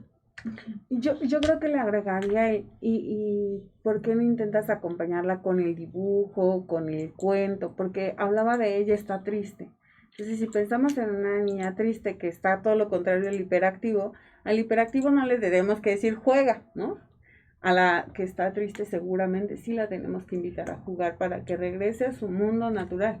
Aunque es difícil, porque a quien perdió fue a una compañerita que tiene su misma edad y entonces el efecto de saber que alguien muere es que me recuerda que yo en algún momento voy a hacerlo. Y lo mismo ocurre con los niños. Sí, claro. Entonces, ¿cómo es que yo le digo al niño, regresa a tu vida normal? Y en el caso de los niños, pues es el juego. Entonces, el cuento me parece que puede ser un buen aliado, el dibujo puede ser un buen aliado. No de que no se sienta triste, sino más bien de que dibuje su tristeza, que juegue con su tristeza, para que esa tristeza fluya. ¿Qué tanto o cómo juega aquí la catarsis? El hecho de que, pues, tanto el hiperactivo como el que está triste hablen de su pena, hablen de su pérdida. Puede ser que lo hagan literalmente, pero creo que es más difícil. Pero lo que sí van a hacer es que lo van a hacer mucho a través del juego. Tenemos esta niña que de pronto está jugando a ser la maestra y es una maestra regañona. Y resulta ser que está representando a una de sus maestras. Y a ella está sacando, porque no va a decir, mi maestra me regañó y yo no tenía la culpa. Pero ella va a jugar el rol de la maestra regañando a un niño. Y ahí ya lo está haciendo. Por eso decía, acompaña la tristeza con el juego, que lo dibuje. ¿Cómo es que lo dibuja? Y ahí no sé si necesariamente llamarle catarsis, pero sí una expresión de lo que le ocurre. Que a veces eso decimos que es la catarsis, pero la evolución de un niño puede ser muy natural porque el juego mismo lo puede sanar. A veces lo que hacemos los adultos es, estamos pasando por un proceso de pérdida, no juegues. Porque ahorita no se permite jugar, porque tiene que ver con las creencias, ¿no? Uh-huh. Como estamos en duelo, no podemos hacer nada. Tenemos que guardar seriedad. Pero parte de ese juego no es una evasión. No, aquí lo que sucede es que el juego es el lenguaje de los niños. ¿No? Okay. Es el lenguaje necesariamente, es la forma en la que ellos se van a expresar. Entonces justo no es que estén evadiendo, porque el juego nos permite evaluar y nos permite también sanar, ¿no? Nos permite expresar también. Entonces a través del juego los niños van a liberar todo. A lo mejor estoy jugando con mis muñequitos y estoy jugando a que papá murió. ¿Sí? Entonces, sí hay una expresión de emociones, estoy vivenciando nuevamente lo que sucedió, pero a través de eso, psicológicamente hay todo un proceso de estoy asimilando que este muñequito que es papá ya murió. ¿Sí? Entonces hay una representación de todo lo que de todo lo que se vivencia, y entonces hay una asimilación de todo lo que está sucediendo. Okay. Oigan, pues vamos a unos anuncios de nuestros patrocinadores, y ya saben, si quieres ser nuestro patrocinador, comunícate con nosotros. Tenemos distintos niveles, desde un anuncio, un banner, hasta que traigas tu invitado, que platique con nosotros, que hagamos todo el programa completo para ustedes. Pues estamos aquí, regresamos en un momento. Muy bien. ¿Quieres ser parte del mundo digital y no sabes? Sí, vamos a... Web, relaciones públicas, streaming, podcast, redes sociales, comerciales, videos y mucho más. Contacta zrproducciones.com.mx. WhatsApp y Telegram 55 12 42 35 75. Síguenos en Facebook como @ZRProduccionesMX, Instagram, YouTube y TikTok como @ZRProducciones. Sé parte del mundo digital.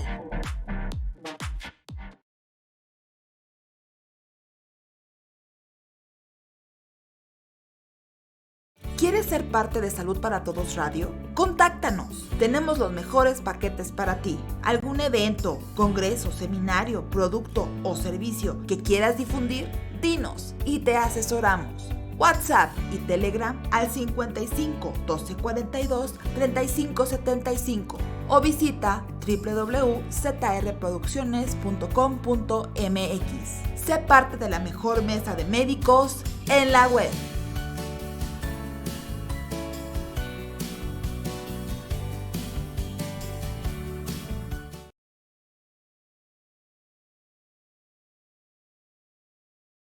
Me gustaría tomarme unos minutos para hacer énfasis en lo importante que es mantener un peso saludable, ya que, como nos lo ha confirmado la pandemia, aquellas personas con sobrepeso u obesidad siempre estarán más expuestas a cualquier tipo de enfermedad. Es por ello que es importante recordar que nunca es tarde para mejorar nuestros hábitos alimenticios, y podemos empezar con pequeños cambios que traerán grandes diferencias en nuestro organismo y nuestra vida, como los que ofrece Nútrete. Nútrete es un proyecto que 2 maestras en nutrición han impulsado, facilitando sus diferentes productos para que cualquier persona que quiera cambiar su vida los pueda adquirir. Te invitamos a conocerlos. Visita sus diferentes redes sociales: Instagram @Nutret_MX, Facebook @NutreteCDMX, o al teléfono 55 62 16 65 20. Nútrete y cambiará tu vida.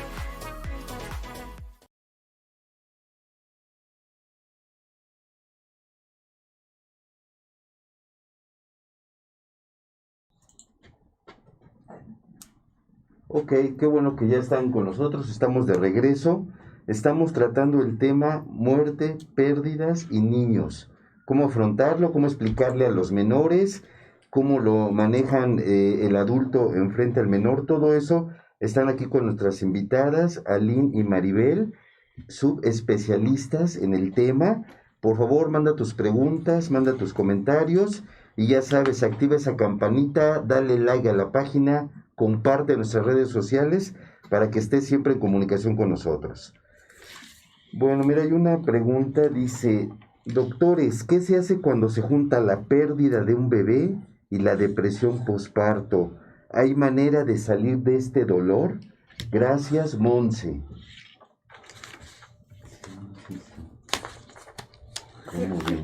Empezaría por eso un proceso, ¿no? Y Sí. como ya lo dice, se juntan dos procesos a la par. Sí, Creo que sería muy valioso que buscara apoyo, sí, porque, o mejor dicho, para que le pueda dar un manejo a ambos procesos.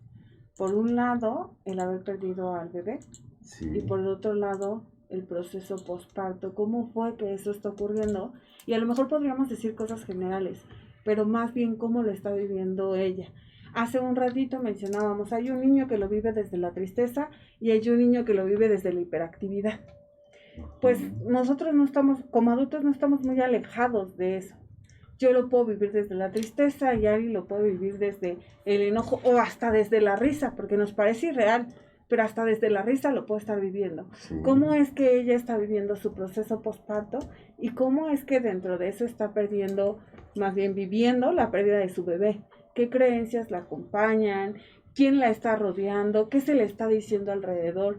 Porque a veces hay frases que nos dice nuestra familia que o nos levantan, nos sostienen o nos terminan de afectar, ¿no?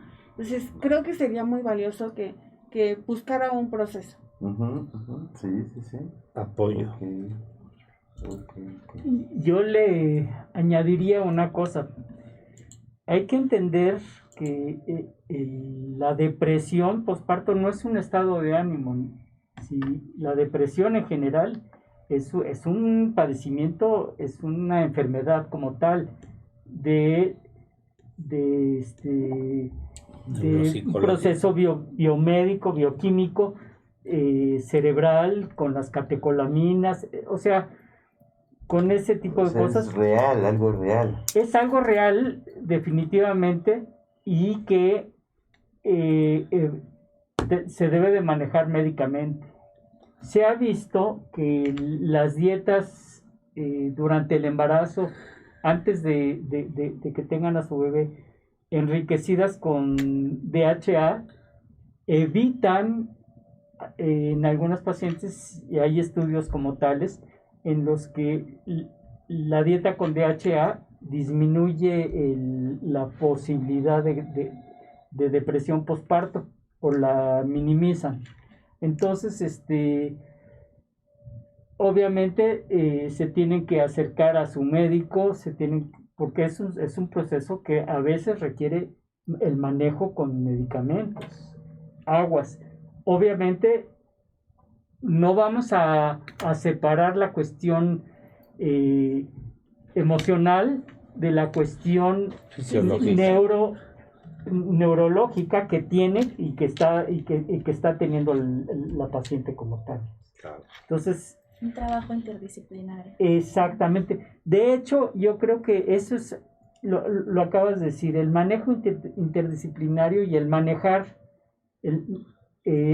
las cuestiones con un buen equipo. Porque si yo soy todólogo, al final no hago nada. Claro.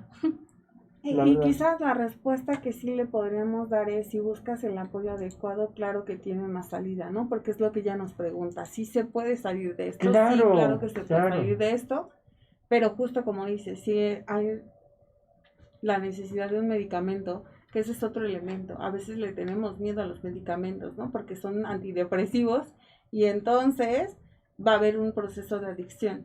Creo que a veces es muy necesario, como ahorita nos lo menciona, ¿no? No es solamente un momento emocional, hay una pérdida o ausencia de ciertos neurotransmisores que pueden regularse con estos medicamentos. Claro. Sí, no, hay que entender que los medicamentos y que los antidepresivos no son para que la gente se ría o para que la gente esté eufórica. De ninguna manera. Los antidepresivos juegan un papel importante a nivel de los procesos de neurotransmisores. Entonces, obviamente, juegan un papel muy importante que obviamente, si lo soporta una terapia cognitiva, una terapia pues mayor, pues vamos a tener éxito con esa persona. Y pues Si es recetado por un médico, no tiene por qué dar ni hacer que esta paciente se enganche con eso y se quede con toda su vida Usando medicamentos. Usando esos medicamentos, definitivamente. Adictivo, ¿sí? No sé si haya más preguntas. Sí, mira. Que nos disculpen también todas las gentes que no hemos saludado, hay muchas gentes que están conectadas. Sí. Lo que pasa es que el tema está dando para mucho. Mira, por ejemplo, Beto Ben Briones, saludos al doctor Canales, Bárbara Ramírez, un saludo cariñoso a todos los médicos de esta mesa, un tema que nos ayudará mucho, pues todos hemos pasado por momentos de una pérdida. Monse, un tema doloroso pero necesario para enfrentar una pérdida. Saludos, doctor Roberto, y abrazos a Maribel de parte de Monse y Edgar. Melio Rodríguez, saludos mi querida Ali, gracias por toda esa información tan valiosa. Pedro Méndez, saludos a todo el panel. Ok, entonces, ese es todo un texto. Sí, ¿verdad? Ahorita lo leemos. Mira, dice, doctoras, ¿es bueno ponerles películas a los niños que hablen de la muerte? ¿Lo recomiendan? Y si es así, ¿a partir de qué edad? Muchas gracias, Fernanda. Sí, sí es recomendable. Sí, justo, sí quisiera hacer como énfasis en eso, es recomendable. Sin embargo, necesitamos hacer un acompañamiento. Los papás necesitan hacer el acompañamiento. Como mencionaba, los cuentos, los cuentos así de manera física, las películas son herramientas que nos facilitan el proceso de duelo con los pequeñitos, pero sí debemos de hacer acompañamiento, no dejarlo en el vacío. ¿Por qué? Por el sentido fantasioso que se le da también a la muerte en las películas, en este caso Disney, El Rey León, Buscando a Nemo, ¿no? Exacto, sí. Sí hablan de la muerte, pero no se debe de quedar en un sentido fantasioso. Necesariamente cuando hay un proceso de duelo debemos de hacer el encaminado, ¿no? Que es lo que habíamos mencionado todo al principio del programa, pero sí a usarlo solo como herramientas, no dejárselo todo a la película, ¿no? No dejarle todo el proceso del duelo de mi hijo en la película. Yo agregaría, hay quien dice que un cuento incluye las películas Disney, porque parten de eso, acompaña a los niños y hace pensar a los adultos. Ella nos pregunta qué edad es la recomendable o a partir de qué edad.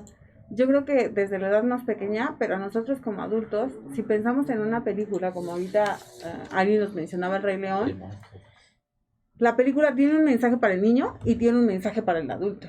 Entonces, por eso, aún más, se hace muy valioso el acompañamiento que el adulto le da al niño. ¿Qué es lo que el adulto le explica de la película al niño? Y que eso sería muy valioso. Y lo mismo ocurre con los cuentos o lo mismo ocurre con los juegos. Que a veces dejamos al niño con el juego y creemos que eso ya va a ser suficiente, ¿no? Claro. La doctora Maru Ramírez nos dice buenos días a todos mis amigos, se les extraña. Igual Maru, pues aquí ya sabes que puedes venir cuando quieras. Te mandamos saludos. Aquí también Maribel se acordó de ti cuando iniciamos el programa. ¿Que dónde estaba o qué preguntaste, María? No, se acordó Están hablando de de ella. saludos, sí. Okay.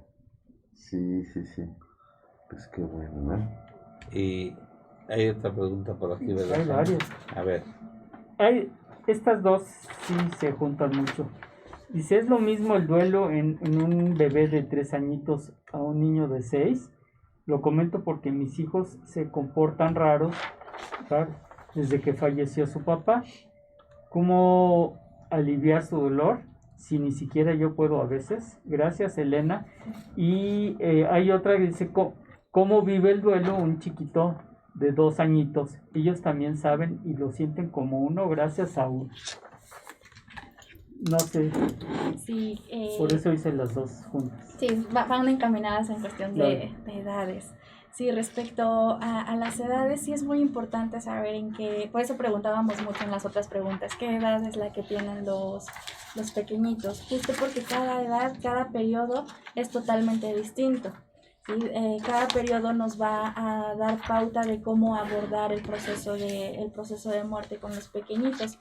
En este caso, la edad de los 2 años se va a vivenciar totalmente distinto hasta el de los 3 años, ¿no? ¿Por qué?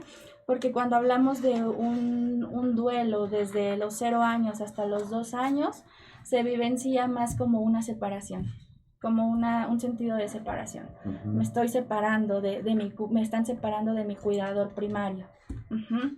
No hay una noción de la muerte, claro, todavía no está el sentido de muerte bien establecido, ¿no? Solamente es el contacto, ¿no? El contacto físico, el vínculo que yo tengo como bebé. Ya cuando estamos hablando de un periodo de los 3 años, ya el concepto de muerte solamente está en un sentido fantasioso, ¿no? Como la muerte está en este sentido simbólico, nada más, y es muy diferente como la pregunta que decían, de los 6 años, ¿no? Ya a los 6 años ya hay una asimilación más profunda de qué es la muerte, ¿no? Entonces sí se tiene que ver en qué periodo se encuentra cada pequeñito, justo por la noción que se tiene respecto a la muerte, si están en un periodo simbólico, de operaciones concretas y demás. Y hay veces que a esa edad, por ejemplo, de los 2 años, pues todavía se les olvida pronto o no recuerdan después a los padres o a la madre, ¿no? A un familiar que por el desarrollo neurológico y afectivo, ¿no? Claro. Creo que también depende mucho de la relación de quien murió con el pequeño. Es decir, pensando en este niño de 6 años, si papá llegaba y jugaba e interactuaba, si llegaba pero era un papá ausente emocionalmente, no va a ser el mismo impacto, porque ella dice, es que no sé ni qué hacer conmigo. Creo que regresaríamos a lo que decíamos hace un rato.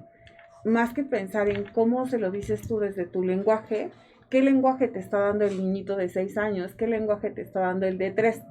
Creo que con el de 3 meses a 2 años es un poquito más difícil porque es más una separación. Si te veo, existes, si no te veo, dejas de existir hasta cierta edad.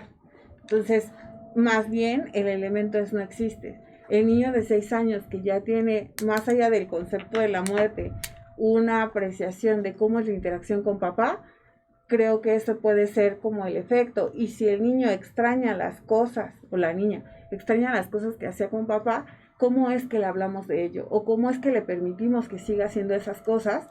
Porque a veces ocurre que ya no les permitimos hacer las cosas que hacían, ¿no?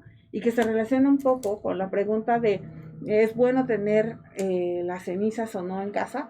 Es lo mismo, ¿es bueno que el niño ponga a su papá en un peluche sentado en la silla? Pues para el niño seguramente sí, pero mucho va a depender de lo que está haciendo el niño respecto a cómo es que vivió su interacción con su papá.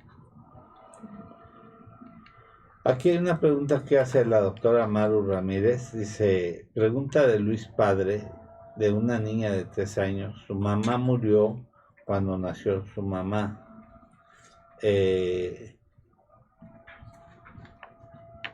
¿Cómo le hablo de su mamá para que la tenga presente? ¿Cómo le manejo que ella murió? Es muy difícil por la falta que nos hace falta a los dos. ¿Cómo maneja el papá la información para la criatura cuando la mamá murió, cuando nació la bebé? Sí, lo primero pues sí es, nuevamente, ¿no? Nos vamos a la edad. En ese sentido tenemos que no desvanecer tampoco la figura de mamá, ¿no? Me refiero respecto al hecho de mostrar la foto, mostrar quién fue mamá, quién fue mamá en su momento, mostrar todos los recuerdos y demás. Y cuando hablamos también nuevamente de la muerte en la infancia, solamente tenemos que dar la información que los pequeñitos nos soliciten.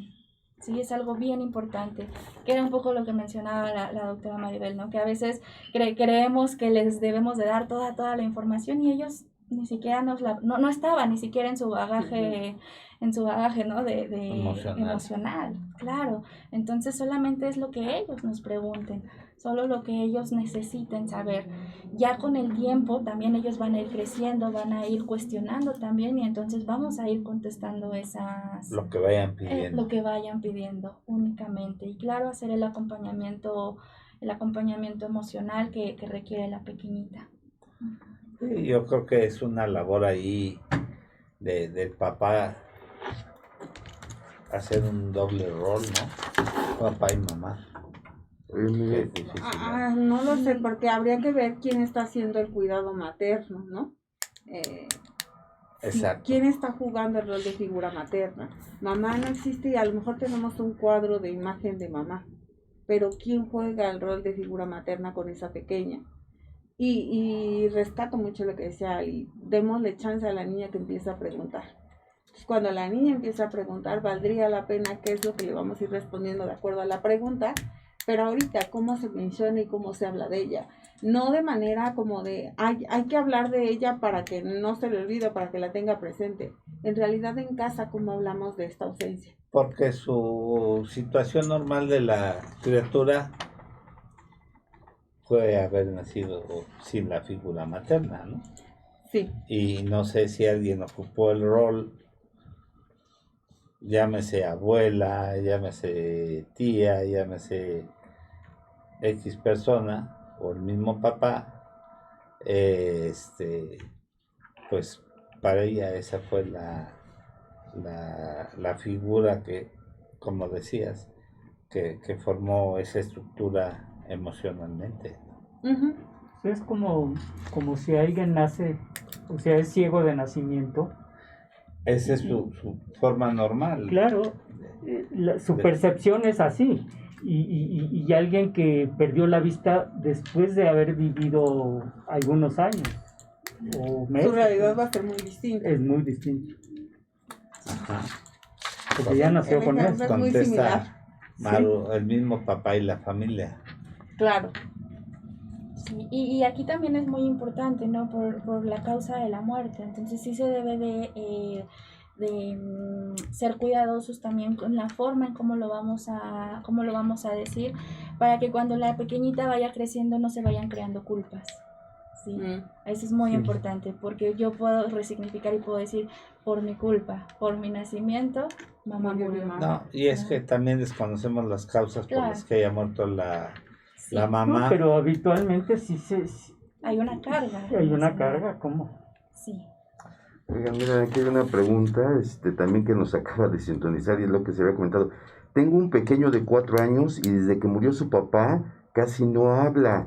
Hace muchos dibujos, pero uno de ellos son muy alarmantes, estos dibujos, como él acompañando a su papá. ¿Qué hago con respecto a estos dibujos? ¿Me debo preocupar o cómo ayudarlo? Pienso ya que la información es suficiente, ¿no? Porque pensaba en esta caricatura de Charlie Brown, donde se acompaña de la mantita. Ajá. Probablemente, voy a hipotetizar porque en realidad no lo sé. Este dibujo donde yo me sostengo de la mano con mi papá es esta representación simbólica. Mi papá ahí sigue y no necesariamente es alarmante. Sí. Pero también existe la posibilidad de que sí sea alarmante. El hecho de que no esté hablando no significa que no nos esté diciendo cosas con otras cosas como por ejemplo los dibujos. Ajá. Quizás a lo mejor para mí me sería como necesario saber qué más hay alrededor del dibujo. Porque solo con que vaya agarradito de la mano de papá, creo que hasta por el contrario, puede ser muy aliviante. Porque él sigue viendo la figura de su papá y a través del dibujo la acompaña. Hace ratito no recuerdo si justo en el corte el doctor nos compartía cómo su nieta había representado a través de un juego una escena donde su mamá la cuida. Sí. El dibujo puede ser eso, papá me sigue cuidando. Okay. Entonces, va a depender de qué más hay alrededor de ese dibujo.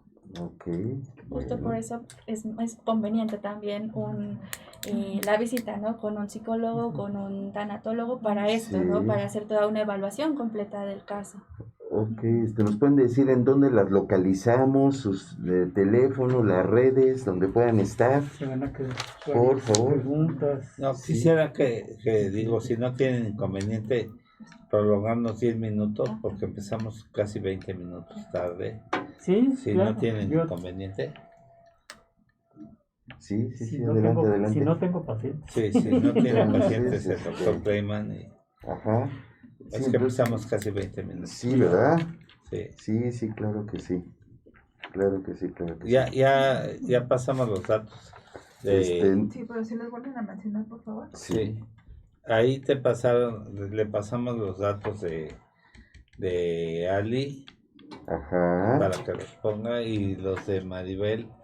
Si A puedes mí decir, cualquier pregunta, comentario, sugerencia, me lo pueden mandar al teléfono 55 49 28 42 64. Ahí estoy a sus órdenes para cualquier cosa o para complementar la información que quizás en este momento fue insuficiente. Ok, otra vez el teléfono, Maribel, ¿cuál es? 55 Sí. 49 28 42 64. Perfecto, muy bien. Claro que sí. Y Ali, también si nos quieres repetir tus teléfonos.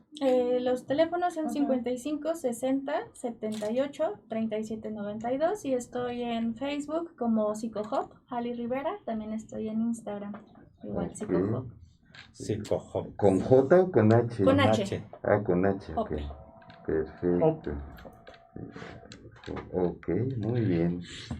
Muy bien. ¿Tienes muy bien. alguna página, Maribel? No cuento con alguna parte. Hay otras preguntas, ¿no? Hay varias. A ver, por favor. Doctores, los niños pequeños entre 4 y 7 años Sí, por tienen un proceso o etapas de vivir el duelo, o eso no va con ellos, como en el adulto. Gracias, Guadalupe. Te preguntan que niños de 4 a 7 años si hay etapas de duelo Como en el adulto. como en el adulto o no hay etapas de duelo. ¿De 4 a 7 años? Sí, claro, claro. Cuando hablamos de un proceso de duelo, el proceso de duelo va a ser general. Es decir, va a ser general. Yo me baso mucho en la doctora Elizabeth Kubler-Ross, que habla mucho sobre el proceso de duelo, que son varias fases. Y en ese sentido, también es para todas las etapas evolutivas del desarrollo. Claro, ya lo vimos cada uno de acuerdo a su tipo de vínculo que tenía con la persona, las herramientas también con las que cuento. Y, por ejemplo, voy a hablar un poquito como de ese proceso de duelo, que ya lo había mencionado un poco, que el primer consta de varias fases. Una de ellas es la negación, otra fase es el enojo, la rabia, ¿no? Como ya lo había explicado la doctora. La negociación, cuando yo negocio, en este caso con mi poder superior, en el que yo crea con la vida misma, ¿no? Hago toda una parte de negociación como su nombre lo dice. Viene otra fase que es la de depresión. No me gustaría a mí llamarla depresión como tal, porque sabemos que la depresión... Melancolía. Tristeza, ¿no? La doctora Kubler nos dice depresión, pero solo quiero ocupar el término, ¿no? Pero es tristeza profunda. Y después viene la parte de la aceptación, cuando ya nosotros aceptamos. Sin embargo, estas fases nunca van a ser lineales. ¿Y tienen algún tiempo? No. ¿O cada quien tiene su tiempo? Claro, sí. En cada una de las fases. Claro, y algo que muchos consideran por la forma en la que se explica es que piensan que es escalonado, ¿no? Que tal cual una fase, que piensan que primero es en la negación, tal y como lo mencioné ahorita. Sin embargo, no. Puedo estar ahorita en una fase de negación y el día de mañana puedo haber aceptado un poco, pero al otro día puedo estar muy enojada y después puedo regresar a la negación. Sí, esto es un ir y venir, nunca va a ser de manera lineal, que muchos creen que vamos pasito a pasito y no, vamos, sí. El proceso ya de que duelo me no es mi lineal. etapa de enojo, mañana me toca. Que duran años, ¿no? Exacto. Hay procesos que pueden durar años. Cuando ya hablamos de un proceso que dura ya años, ya estamos hablando de un duelo crónico, ya no es un duelo sano, ¿sí? Ya es un duelo crónico. Patológico. Hay un poquito de diferencia porque el duelo crónico se refiere al tiempo. Cuando hablamos de un duelo patológico es cuando ya hay presencia de algún trastorno mental. Okay. Sí, entonces ahí ya se convierte en un duelo patológico, es decir, que tengamos antecedentes de depresión, de trastorno de ansiedad, de esquizofrenia o demás. Sí, solamente sería duelo crónico. Okay. Hace un rato, usted cuando mencionaba cómo se vive en la religión judía, decía, es una semana de locura. Estas 5 fases podrían ser como de locura. Hay personas que experimentan las 5 fases en el mismo día. En la mañana estoy negándolo, pero al ratito me siento sumamente triste, pero al ratito estoy enojada. Y justo eso da la sensación de me estoy volviendo loco, porque acepto, pero platico con Dios, pero me quejo con Dios, o me quejo con el médico, ¿no? Si no creo en Dios. El médico tuvo la culpa, pero no, el médico hizo todo lo que pudo. Y ocurren estas 5 fases, bien pueden ocurrir en un mismo día, que me dan la sensación de locura. Y que me pareció muy interesante cuando nos hablaba del quiebre de vaso, porque es romper con lo que estaba viviendo para pasar a otra fase. Mucho va a depender de las personas para ver cómo hacen esa ruptura fue un periodo. Desde la religión católica, por ejemplo, el tema del novenario, cuando acaban los 9 días, hace como esa ruptura. Cuando lo hablamos... levantar la cruz, ¿no? Ajá. Cuando lo hablamos de familias que no cuentan con una religión, hay familias que hacen como celebraciones específicas. Tengo el caso de una paciente que hizo una reunión justo ahora en sistema en línea, donde hicieron una especie de memoria acerca de la persona que perdieron, y justo hace esta ruptura con las 5 fases. Como decía Ali, cuando pasa este proceso, pues podríamos considerar un duelo patológico. Por ejemplo, la religión cristiana, ellos hacen cánticos, lo manejan de otra manera, como que es el paso de... Es una fiesta. Es una fiesta. Que no está muy alejado, por ejemplo, de nuestro 1 y 2 de noviembre. 1 y 2 de noviembre para nosotros los mexicanos son días de fiesta, pero estamos haciendo conmemoración de la muerte. Y lo toman, o sea, de el duelo de una manera diferente a la religión católica y a otras, y también los testigos de Jehová los manejan de otras maneras, ¿no? O sea, tiene que ver mucho la religión, las cuestiones religiosas, las tradiciones con la muerte, ¿no? Sí, que a mí me parece que independientemente de la religión que sea, lo valioso de las religiones es que tienen ritos y rituales. Y esos rituales en el proceso me ayudan a bajar el proceso psicológico y poder asimilar que perdí algo o perdí algo. Si se le elaborar los rituales, insisto, independientemente de la religión que sea, pues me va ayudando a llevar un proceso. De ahí que justo ahora la pandemia nos dejó sin ese proceso, y entonces es como lo procesamos. Y hay quien dice, parece que tenemos un duelo colectivo, pero también tenemos muchos duelos suspendidos, ¿no? Y hay quien habla de, ahora que termine la pandemia y que nos podamos reunir, para quienes sufrieron pérdidas, habrá que ver cómo lo elabora. Porque regresamos a una normalidad, o mejor dicho, regresamos al poder salir de casa. Sí, y ahí yo creo que lo que entra mucho es la aceptación de las cosas, ¿no?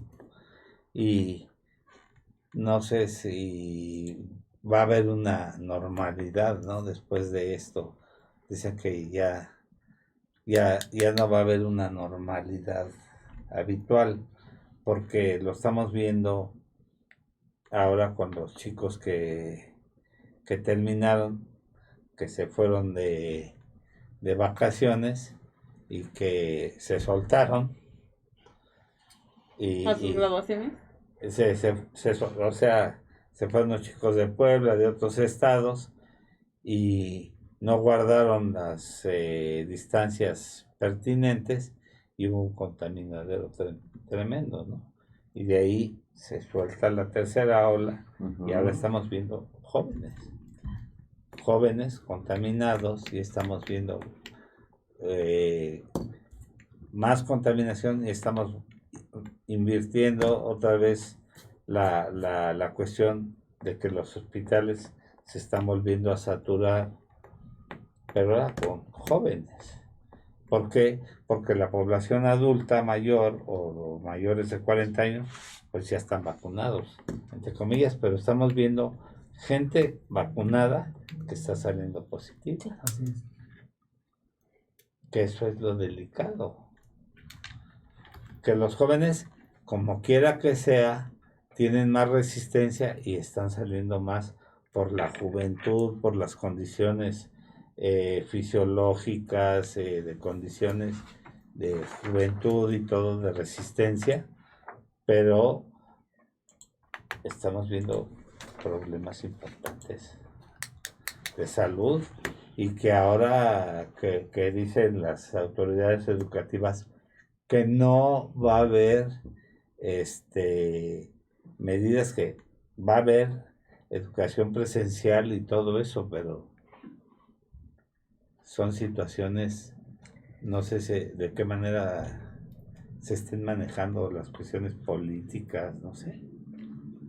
Hay veces que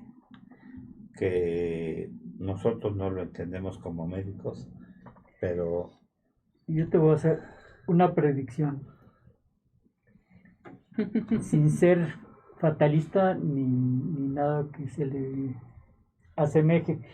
Yo creo que sí vamos a entrar y los niños van a entrar a las escuelas y todo esto, pero a mi juicio personal, y no quiero que se preste para otras cosas, pues yo creo que no está bien eso. Todavía no estamos en tiempo de que se abran las escuelas. Y pues hasta que no se empiecen a vacunar pues a los escolares. En Estados Unidos ya se están vacunando desde los 6 meses. Entonces, para mí, esto es un error ahorita. Ya que se empiecen a vacunar. ¿Por qué? Y lo vamos a ver. Van a empezar a haber contagios en las escuelas. Porque la vida natural del virus es así. Ya contaminados. Y bueno, ahora sí que yo creo que los van a regresar. Se les advirtió. Hoy estamos a 22 de julio. Vamos a ver. Y además está grabado. Sí. Pues bueno, pues les voy a pasar las otras preguntas, se las vamos a pasar. Porque hay una... ¿no? Si quieres, esta que está interesante. Y la última nos vamos, como en la cantina. Sí. Ok. Doctores, los niños pueden vivir el odio o el coraje si vio la muerte de alguien cercano. Gracias, Anselmo. Wow. Yo creo que así como hace ratito Ali hablaba de bajémonos de la depresión a tristeza profunda, creo que igual primero me bajaría del odio al coraje. Y si el pequeño vio cómo alguien atacaba a su familiar, creo que es muy natural que viva depende el cómo coraje, murió, ¿no? y que vive el enojo y que viva quizás la ira, porque a mí a veces me gusta plantear como de tenemos termómetros, ¿no? Y por qué no a veces también hacemos un termómetro de mi misma emoción. No es lo mismo estar molesto que estar enojado, que tener ira, que tener mucho coraje o que odiar. ¿Qué es lo que va matizando? Pues no lo sé, seguramente sus reacciones y sus conductas. Y sí es natural. Creo que aquí lo valioso es, y la adulta o el tutor que lo acompaña, cómo le ayuda a que exprese ese enojo. No se vale no estar enojado. Con lo que hay que tener cuidado es con cómo lo expresa. Muy bien. Un último comentario, Ali. Bueno, pues creo que de manera muy, muy general el tema de la muerte es un tema que necesita ser hablado, necesariamente necesitamos hablar de la muerte Y cuando hablamos de infancia, cuando juntamos estos dos conceptos, muerte e infancia, aún más, ¿no? Aún más porque tenemos que ser la voz. Nosotros como adultos tenemos que ser la voz de esos pequeñitos que muchas veces quieren también ser escuchados, ¿no? Y que también son seres humanos que viven un duelo, que les duele, el duelo duele, por supuesto, Sí, claro. y que merecen ser acompañados. Y pues les agradezco mucho por esta invitación. Y el comentario que nos hacen nuestras dos psicólogas, hablarles a los niños con la verdad, no hablarles con que ya se fue al cielo, que se quedó dormida, hablarles con la verdad. Y creo que hay dos cosas más, que es lo mismo, hablar con la verdad sin dar demasiada información, pero tampoco sin dar escasa información, la suficiente, la que el niño vaya solicitando. Eso es, o sea, nada más lo que va solicitando y bueno, pues Como hablarles de sexo.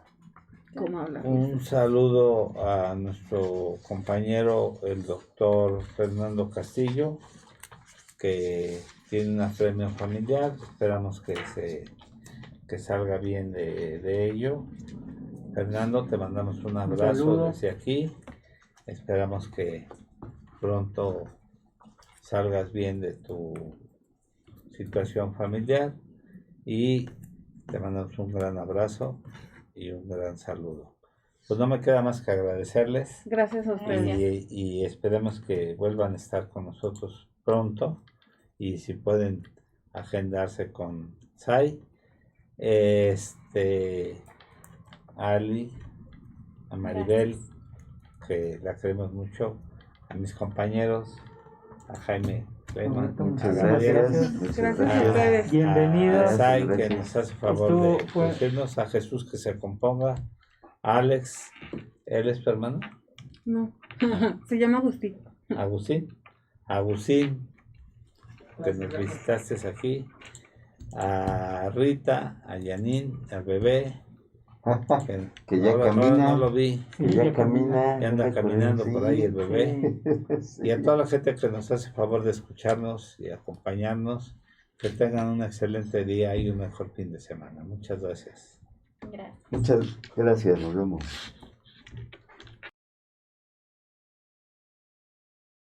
¿Quieres ser parte del mundo digital y no sabes cómo? Contáctanos, te asesoramos.